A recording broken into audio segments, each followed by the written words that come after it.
हाय दोस्तों, तो इस हफ्ते काफी सारे नए प्रोडक्ट्स Realme ने लॉन्च करे हैं, जिसमें से सबसे इंटरेस्टिंग, सबसे एक्साइटिंग था Realme TV। तो ऑलमोस्ट एक हफ्ते से मैं इसको यूज कर रहा हूं, तो आज मैं आपको बताऊंगा अपना पूरा एक्सपीरियंस इसके साथ, कैसे सेटअप करना है, क्या अच्छी चीजें हैं, क्या बुरी चीजें हैं। मेरे पास घर पे वैसे मी टीवी है, तो मैं थोड़ा उससे भी कंपेयर करके आपको दिखाऊंगा, देखेंगे क्या डिफरेंसेस हैं, कुछ चीज यहाँ पे बेटर मिल रही है क्या। अगर आप खरीदने का सोच रहे हो एक स्मार्ट टीवी, तो आपको कौन सा खरीदना चाहिए, चलिए स्टार्ट करते हैं। वीडियो शुरू करने से पहले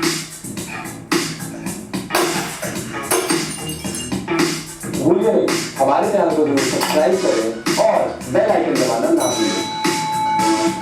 तो सबसे पहले अनबॉक्सिंग में आपको दिखा देता हूँ। यहाँ पे काफी सिंपल प्रोसेस है, बहुत ही हल्का यहाँ पे ओवरऑल पैकेज था। वैसे मैंने तो यहाँ पे इसको खुद ही इंस्टॉल कर लिया, बट जब आप ये टीवी खरीदोगे तो Realme की तरफ से आपको इंस्टॉलेशन के लिए सर्विस मिलेगी। बाय डिफॉल्ट बॉक्स में ये टेबल स्टैंड के साथ आता है टीवी। इनको लगाना भी काफी सिंपल प्रोसेस है, बट जब आपके घर को इंस्टॉलेशन के लिए आएगा तो आप उनसे वॉल माउंट भी करवा सकते हो टीवी को।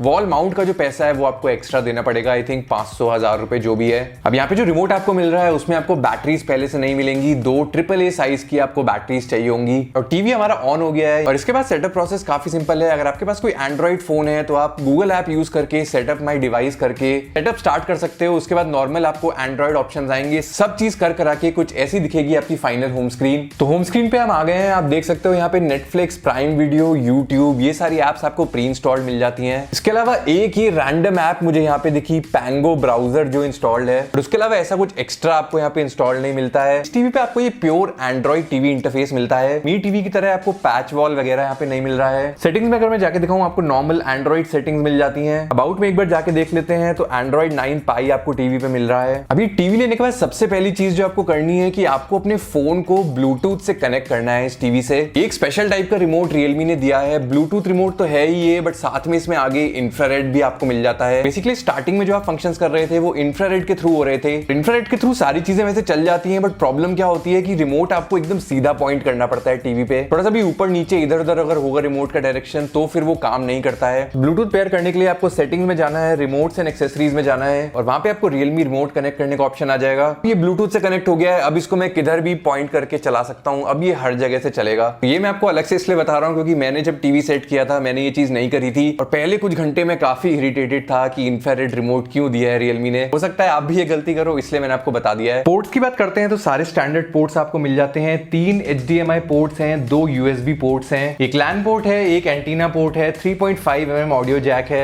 एक प्रॉब्लम यहाँ पे आपको हो सकती है कि आधे पोर्ट्स यहाँ पे नीचे की तरफ हैं, तो अगर आप इसे वॉल माउंट करवाओगे तो शायद थोड़ी सी दिक्कत हो आपको पोर्ट्स यूज करने में। USB पोर्ट यहाँ पे जो है 2.0 है, 3.0 नहीं है, बट फिर भी यहाँ पे सारे पॉपुलर कोडेक्स का आपको सपोर्ट मिल जाता है, और आप directly pen drive plug in करके वहां से मीडिया प्ले कर सकते हो। अब Realme ने 2 साइज में टीवी लॉन्च किया है, 32 इंच, 43 इंच। 32 इंच वाला जो है वो HD रेडी है, मतलब 720p रेजोल्यूशन है। 43 इंच वाला फुल HD रेजोल्यूशन का है, मतलब 1080p। और एक बार यहाँ पे चेक करके देख लेते हैं तो आप देख रहे हो 1080p ऑप्शन आपको मैक्सिमम यहाँ पे मिल जाएगा वीडियोस के लिए। अभी जो पैनल है LCD पैनल है, मेरे हिसाब से VA है, ये IPS नहीं है। और VA का फायदा क्या होता है कि जो कलर्स होते हैं वो थोड़े से बेटर होते हैं IPS से, जो कॉन्ट्रास्ट होता है थोड़ा ज्यादा होता है। VA पैनल्स किस चीज में पीछे रह जाते हैं, बस व्यूइंग एंगल्स IPS जितने अच्छे नहीं होते हैं। बट यहाँ पे मुझे पैनल काफी अच्छा लग रहा है अभी तक, और सबसे अच्छी बात है कि Realme ने डिजाइन बहुत अच्छा रखा है टीवी का। बेजल्स आप देख सकते हो ऊपर से साइड से बहुत ही ज्यादा कम है, और इस प्राइस रेंज में I think one of the best design TV है ये।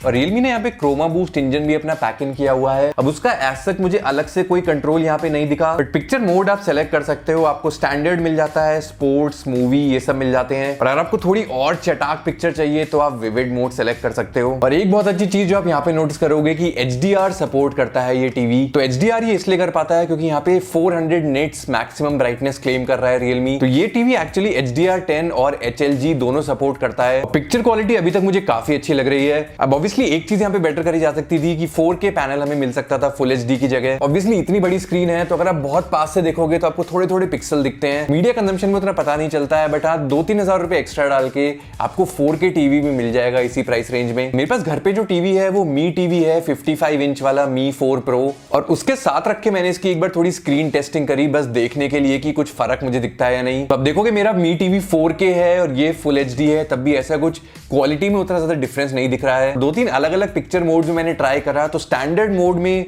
Realme TV पे थोड़े ज्यादा बूस्टेड कलर्स मुझे दिख रहे थे, मी टीवी पे थोड़े फेडेड से लग रहे थे। आप देख सकते हो Realme TV में जो आसमान के ब्लूज हैं और जो रेड कलर है थोड़ा ज्यादा सैचुरेटेड लग रहा है, बट उसके बाद मैंने दोनों को विविड मोड पे डाला और यहाँ पे मोर और लेस काफी सेम से ही मुझे कलर्स वगैरह मिले। वीडियो के थ्रू यार किसी भी टीवी की स्क्रीन क्वालिटी अच्छे से दिखाना काफी मुश्किल होता है, बट एक चीज मैंने यहाँ नोटिस करी कि मी टीवी में जो डार्क एरियाज होते हैं या डार्क सीन्स होते हैं वो बहुत ज्यादा ब्लैक हो जाते हैं, जबकि Realme TV में वहां पे थोड़ी सी ब्राइटनेस रहती है। तो मतलब ऐसा कुछ क्लियर अच्छी या बुरी वाली बात यहाँ पे नहीं है। मी टीवी में थोड़ी ज्यादा कॉन्ट्रास्टी लगती है इमेज, जबकि Realme TV में थोड़ी ज्यादा ब्राइट लगती है। बट एक चीज और जो मैंने नोटिस करी कि जब बिल्कुल मैं डार्क कंटेंट प्ले कर रहा था तो जहां पे बिल्कुल ब्लैक होनी चाहिए चीजें वहां पे Realme TV में कहीं कहीं पे थोड़ी ग्रे लगती हैं। अभी देखो ऐसे फेयर कंपैरिजन नहीं है कि 55 इंच वाले 4K टीवी से मैं इसको कंपेयर कर रहा हूं, फिर भी ये बस थोड़ा डिफरेंस दिखाने के लिए और थोड़ी अपनी अंडरस्टैंडिंग के लिए मैंने करा था। एक चीज मैंने नोटिस करी कि Realme TV में मुझे 5.1 सपोर्ट दिख रहा था काफी सारे टाइटल्स के साथ, जबकि मी टीवी पे मुझे वो नहीं दिख रहा था। तो ये मतलब एक काफी शाबाशी की बात है इस टीवी के लिए। अब साउंड की बात कर ही रहे हैं तो साउंड पे आ जाते हैं, और ये आई थिंक एक चीज बहुत अच्छी करी है Realme ने। तो 24 वॉट के आपको यहाँ पे स्पीकर मिलते हैं। अगर मैं कंपेयर करूं तो मी टीवी रेंज में आपको 20 वॉट मिलता है जनरली, और आई थिंक बाकी भी अगर आप कोई देखोगे मोटरोला टीवी या ओनिडा वगैरह की टीवी सब में 20 वॉट या उससे कम के ही स्पीकर्स हैं। तो वॉटेज तो एक्स्ट्रा है ही, बट यहाँ पे क्या अच्छी चीज करी है Realme ने कि 4 स्पीकर का सेटअप डाला है। 2 तो आपके नॉर्मल स्पीकर हैं और 2 ट्वीटर्स हैं। तो ट्वीटर से क्या होता है कि जो आपके हाईज होते हैं गाने के, इंस्ट्रूमेंट वगैरह होते हैं, गिटार वगैरह की आवाज, वो चीज थोड़ी अलग से आती है। साउंड सैंपल एक बार मैं आपको सुनाता हूं मी टीवी के कंपैरिजन में।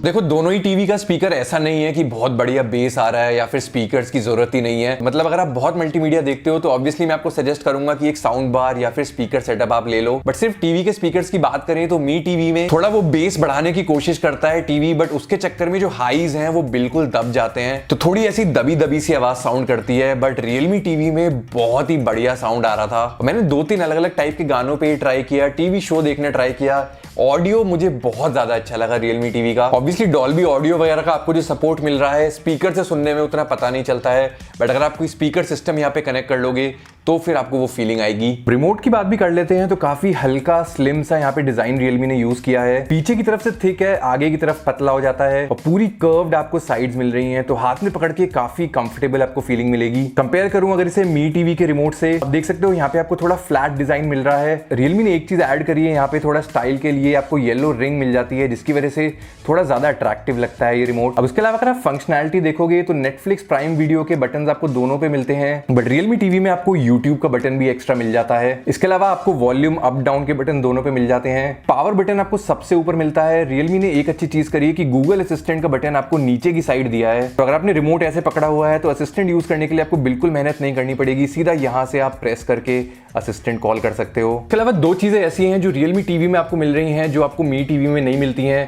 पहली चीज तो है ये इनपुट सिलेक्शन वाला बटन। तो अगर आपने अलग अलग सोर्सेज में अलग अलग चीजें लगा रखी हैं, आप यहीं से स्विच कर सकते हो, आपको मेन्यू में जाने की जरूरत नहीं है। और दूसरी चीज है ये म्यूट बटन, जो मुझे काफी काम का लगा। बहुत ही कम स्मार्ट रिमोट्स में ये फंक्शनैलिटी होती है, डायरेक्ट आप म्यूट अनम्यूट कर सकते हो। इंटरनल्स की बात करें तो यहाँ पे 1 GB रैम है, 8 GB स्टोरेज है, MediaTek प्रोसेसर है। मोस्टली मुझे यहाँ पे डे टू डे परफॉर्मेंस में कोई ज्यादा दिक्कत नहीं हुई। ऐप लोडिंग टाइम यहाँ पे अच्छा खासा ही है, मोस्टली मेमोरी में रहती है एप्स, ज्यादा टाइम नहीं लगता है लोड होने में। एक ऐप बस जो मैंने देखी है सबसे ज्यादा टाइम लेती है लोड होने में, वो है प्राइम वीडियो, कभी भी मेमोरी में नहीं रहती है यार। और ये सिर्फ इस टीवी की बात नहीं है, परफॉर्मेंस में उतनी दिक्कत नहीं है, बस कई बार मैंने नोटिस करा कि थोड़ा सा कहीं पे एकदम से कुछ स्टटर सा आता है। ज्यादातर तो सब कुछ फ्लूइड चलता रहता है, बट कई बार ऐसा होगा कि आप रिमोट पे कुछ बटन दबाओगे और उसके एक आधा सेकंड थोड़ा लगेगा वहां पे एक्शन होने में। पर इसमें ज्यादा कुछ कंप्लेन नहीं कर सकते, इस प्राइस रेंज में सारे टीवीज में मोस्टली आपको सेम स्पेसिफिकेशन नोटिफिकेशन मिलती है। एक चीज जो यहाँ पे प्रॉब्लम है कि यहाँ पे ये सिर्फ सिंगल बैंड वाईफाई सपोर्ट करता है, सिर्फ 2.4 गीगाहर्ट्ज का सपोर्ट है, 5 गीगाहर्ट्ज नहीं है। ये थोड़ा सा लेट डाउन है, मतलब हो सकता है इससे वो जो वाईफाई स्पीड्स हैं, जो वाईफाई कनेक्टिविटी स्ट्रेंथ है, वो चीज थोड़ी और बेटर करी जा सकती थी डुअल बैंड से। तो ओवरऑल बात करूं तो यार फर्स्ट अटेम्प्ट के हिसाब से अच्छा प्रोडक्ट बनाया है Realme ने। प्राइसिंग भी यहाँ पे काफी कंपेटिटिव रखी है, एकदम सेम प्राइसिंग रखी है जिसपे आपको Xiaomi के प्रोडक्ट्स मिलते हैं। Realme के पास जो एडवांटेजेस हैं कि स्क्रीन थोड़ी ज्यादा ब्राइट आपको यहाँ पे मिल रही है, और दूसरी चीज साउंड क्वालिटी आपको थोड़ी बेटर मिल रही है। पर मेरे हिसाब से एक चीज जो Realme कर सकती थी कि थोड़ा सा प्राइस एक्स्ट्रा करके एकदम फ्यूचर प्रूफ अपने टीवीज को बना सकती थी। जैसे 32 इंच वाले मॉडल की बात करें, अभी आपको 13,000 के प्राइस में